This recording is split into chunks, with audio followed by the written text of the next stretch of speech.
What is up, Sideways fam? Welcome back to the channel. This is part 2 of the video for the Mk3 with the 2JZ swap for our buddy. We're gonna go ahead and get right into this right now and show you exactly where we're at. So you saw the motor last time. We got a bunch of stuff that we got to do right now. We got the new bell housing already put on. The M1 now is off, so that's all converted and ready to go. We've got our clutch kit, our flywheel over here, motor and everything. Everything's welded up, everything's real sealed, everything's good to go. We're gonna go ahead and get the clutch on, but what we need to do first is we got to go ahead and put the power steering line in. We can do it later, but I'm going to just do it now. The bay is still disgusting, but because we have a lot of things to do, my cousin is here and his car is over there. We got to get some stuff done this weekend for him because the car's getting painted for Supras in Vegas. And yeah, I'm going to actually pressure wash this after. I brought like a blanket I have there to go ahead and cover the motor so we can go ahead and pressure wash and clean everything. And I'm just going to get this off the floor and everything kind of off being on the floor so we don't lose anything and get it back in the car. So we're gonna do this real quick, and then we're gonna start kind of messing with everything and kind of going to the next part. So let's go. So real quick, all right, so just wanted to show the clutch. Got our brand new super lightweight billet flywheel from Drift Motion, our ARP flywheel bolts that we have here, and our ARP pressure plate bolts that we have here. We have our FX, I think it's the XX400 clutch from Clutch Masters. This is a beautiful, it's called a multi-friction disc. It's actually basically like a OEM feel, but still pucked. Instead of being a 6-puck, you have a multi-puck system. They ride really, really good. They're good for about, let's just say around a little over 500 horsepower. And we have our aftermarket pressure plate that we have here too. I already put the pilot bearing in. We're gonna be installing a new release bearing, obviously, and getting all that on. So give me a second to get that installed in the motor. And then we're gonna go ahead and get this beautiful tranny on that he already has the Marlin Crowler rebuild done too on it. And you should be able to go and make some jam. Alrighty, so real quick, power steering line stuff is all cut out and done. We went ahead and cut out the battery box because obviously batteries in the trunk. Tranny is all bolted on and motor is ready to go. It took a little bit longer than we wanted, but we're gonna go ahead and put it in the car now. And then we'll end up cleaning this today or tomorrow, but it'll look like an actual car today, and the tranny and drive shaft and everything will be all bolted in. It'll be kind of nice, actually.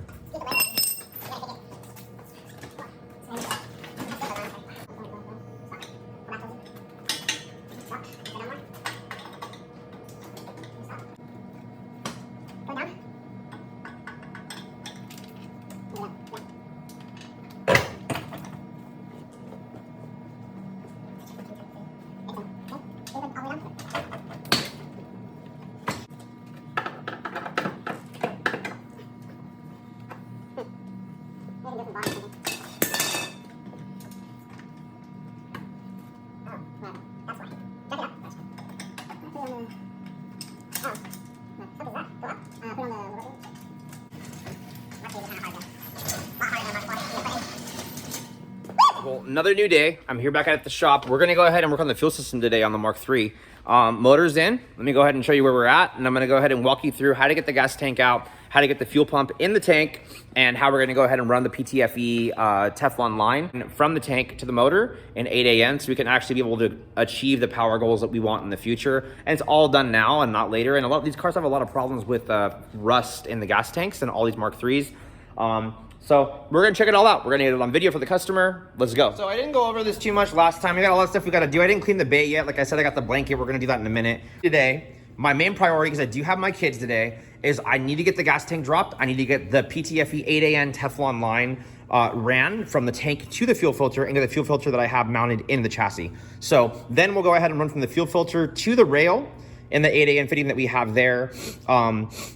The feed line, then we'll go ahead and start fabbing up all of our return line system underneath the intake manifold to the fuel pressure regulator and then back to the return line to the chassis. So let me go ahead and show you what we're gonna have to do. We're gonna get in the back of the car right now and get right on it. Okay, anyways, so what we're gonna do, we're gonna go ahead and remove these 3 screws that are right here. Give me a second to get a screwdriver real quick. All right, well, real quick, we're gonna go ahead and remove these screws right here. Nothing really to it. And you would think it'd be easy, and Toyota would have made it like the Nissan cars where you can get to the fuel pump super easy, but they didn't. They made it a pain in the ass. So all the Mark IIs, Mark IIIs, were just designed kind of shitty. I don't know why you would need to pull a gas tank out to change a fuel pump, but that's just how it works in this car. So judging by the fact that this shit looks disgusting, it probably has never been removed. So this is not the fuel pump. This is the float assembly. As much as everybody's gonna think it is, it's not. It's the float assembly. Connectors are disgusting. Yuck, that is gross. 4 wires for your float, which is right here. 2 wires for your fuel pump were right here. Then what we're gonna do, we're gonna come back around here to the gas tank door, and we're gonna go ahead and pull these screws out, because when it drops, it's gonna get hung up on that. All right, so we are underneath the car. So real quick, you're gonna have your evap line, you're gonna have your fuel return line, and you're gonna have your feed line. This is the feed line that has an adapter. You're gonna have to break these loose. Then you're gonna have your fuel hanger that's gonna be bolted in up top up here. You're gonna have a 17 bolt here and a 17 bolt here that hold the straps in. You're gonna have to go ahead. You can drain the tank here too with just a 1/2-inch ratchet. I'm gonna use a basically trans jack to hold the tank and drop it out. I've already gone ahead and removed up there the whole entire little plastic little hanger bolt-in piece that's up in there already out, and not too hard, but I mean, obviously if it's full, it can be heavy, so just be careful. You could do it with the jack and jack stands too, not a big deal. Sometimes there's a few 10 bolts here for like this little cover thing that's here that's kind of pointless, but this one doesn't have it, so we don't need to worry about it. I'm gonna go ahead and start pulling all this stuff off. I believe it's a 14 here. You should use a line wrench if you have it in a 14, but typically I don't think I have one, so I'm gonna use a 14 open end and a 17, break these loose, unscrew it, so spray gas all over me, make a huge mess, and pull these lines off that need to get pulled off as well too. So give me a few seconds, I'll go ahead and do that, and I'll show you where we're at. All right, so just dropping the trans jack. All right, well, she's out. So what we're gonna go ahead and do is now we're gonna pull off all the 8 mils. And we don't wanna lose any of these bolts, but once we get all these off, we're gonna lift this up and out, and we're gonna see what the contents of the inside of this tank look like actually. Okay, so bolts are off. Give it a nice little twist. Let's pull her out. We got an OEM fuel pump. See how nasty or rusty the inside of the tank is.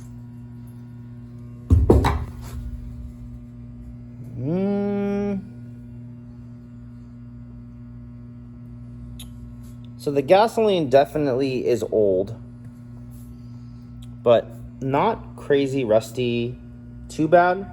This is just like probably from it just sitting.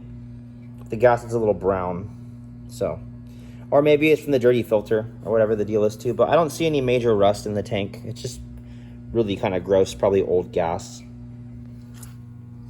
All right, so real quick, let's kind of get this all situated and figured out.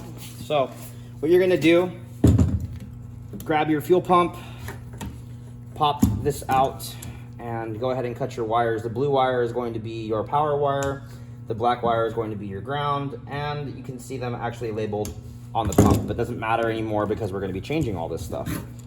So what we're gonna do is we're gonna get rid of this old line that we had in here. We're gonna pull the fuel pump out.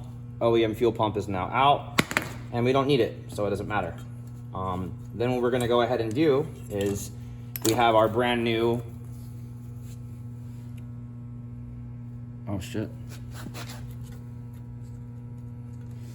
We have our brand new TI Automotive Hellcat pump we're gonna be putting in right here.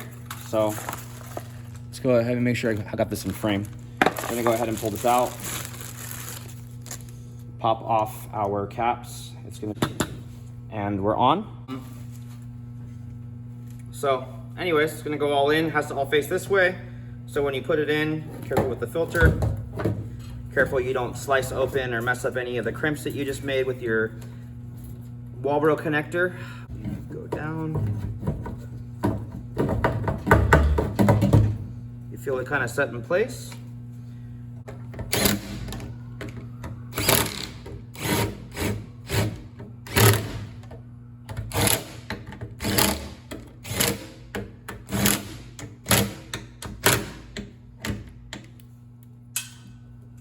Real quick, I want to show you, for the feed line, it is a threaded fitting. We do have these adapters that convert to the Toyota actual flare. All we gotta do is tighten them down, and it converts it to a 6A end. So we're gonna have to run this to an adapter, to an 8A end, and then run it up to the front. So let's go. All right, and then what we're gonna go ahead and do is we're gonna go ahead and convert this from a 6 to an 8, so that we can just run one line the whole way up. So I'm gonna go ahead and lock these together. Lock them in real quick, and it's gonna be pretty much about it. We're gonna go ahead and put the tank back in. Pretty sure you guys don't need a play-by-play, pretty simple. I'm gonna go ahead and start running the PTFE line as soon as I'm done hooking these up. So next step, let's go. All right, so real quick, let me show you what's going on. We're actually already done with the back. Get the light on real quick. So we got our 6AN to 8AN adapter to our 45 on a -8AN PTFE fuel line. It's already been routed the whole way through to our fuel filter that's now mounted with our bracket that we provide for all of our customers. We're gonna go ahead and do the feed line now to the motor, to the intake manifold in 8AN. So I'm gonna go ahead and go up there, get it screwed on, bring it down to here, where we have this, get it attached in here, and then our feed line is gonna be done, and everything else can be done from the top of the car. Pretty much this line is gonna be good enough to make 800 horsepower, 1,000 horsepower. So let's go ahead and get that part hooked up and finish the last cut, and we'll be looking really, really, really good. It's actually kind of crazy how tight this fitting is. It's like right on the firewall. You have enough clearance to get a credit card through it, but it's just crazy. It is so tight. But that's why we do it, you know. It's nice and tight, very, very clean. Let me go ahead and get back down. We'll get the line taped up, get it cut, get it bolted back on, and we're gonna be styling, dude. Alrighty, she's up and in. Looking freaking good. All right, guys, it's gonna go ahead and conclude part 2 of the video. Stay tuned for part 3. It's coming real soon. So next time, guys, peace.